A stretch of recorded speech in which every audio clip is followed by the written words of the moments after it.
Hello, Jiminy. Hello, how can I help you today? তুমি কি করছো? আমি আসলে একটা বড় ভাষা মডেল, তাই আমি তথ্যের আদান প্রদান বা প্রশ্নের উত্তর দিতে পারি। এখন আপনার কোনো প্রশ্ন আছে যার উত্তর আমি দিতে পারি? বলছি আমি তো তোমার সাথে গল্প করার জন্য একটু আসলাম। দারুণ, আমিও আপনার সাথে গল্প করতে চাই। কেমন কাটছে দিনটা? কোনো বিশেষ কথা আছে যা বলতে চান? না না, ভালোই আছি। বলছি আমি তোমার কাছে কিছু রান্না শিখতে চাই। ও দারুণ, আমি সাহায্য করতে পারি। আপনি কি ধরনের রান্না শিখতে চান? কোনো বিশেষ খাবার বা কোনো ধরনের খাবার আছে যা শিখতে আগ্রহী? তুমি আমাকে মটন কষা রেসিপিটা একটু বলো।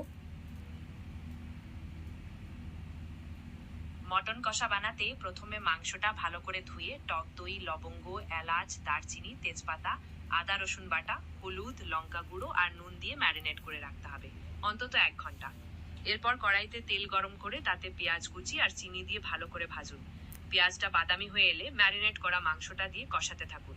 আঁচ মাঝারি রেখে ঢাকা দিয়ে রান্না করতে হবে, যাতে মাংসটা সুসিদ্ধ হয় আর তেল ছাড়তে শুরু করে। তারপর সামান্য গরম জল দিয়ে ফুটতে দিন। ঝোলটা ঘন হয়ে এলে ওপর থেকে গরম মশলা গুঁড়ো ছড়িয়ে নামিয়ে নিন। বাস, তৈরি মটন কষা। কেমন লাগলো? দারুণ হয়েছে। তো মটন কষার সাথে কি বানালে বেশি ভালো লাগবে? রুটি নাকি পোলাও না অন্য কিছু? মটন কষার সাথে রুটি বা পোলাও দুটোই খুব ভালো জমে। তবে মাংসে যদি একটু গ্রেভি থাকে তবে সেটা রুটি বা নানের সাথে খেতে বেশি ভালো লাগে।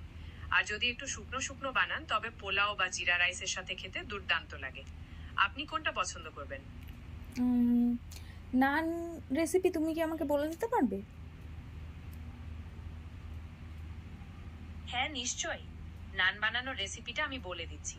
ময়দার সাথে সামান্য নুন, চিনি, বেকিং পাউডার, বেকিং সোডা, টক দই আর একটু দুধ দিয়ে মেখে মাখনের মতো একটা মণ্ড তৈরি করতে হবে। মণ্ডটা কিছুক্ষণ ঢাকা দিয়ে রেখে দিন। তারপর রুটির মতো লেচি কেটে পছন্দ মতো শেপে বেলে তাওয়ায় দিয়ে এপিট ওপিট সেকে উপরে মাখন মাখিয়ে পরিবেশন করুন।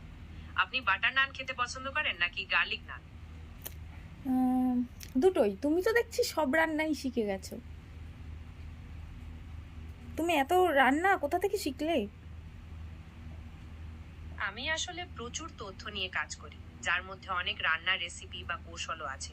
সেগুলো দেখেই আমি মূলত শিখেছি। আপনি কি অন্য কোনো রেসিপি সম্পর্কে জানতে চান? না না, ঠিক আছে, আবার পরে যখন জানতে চাইবো তখন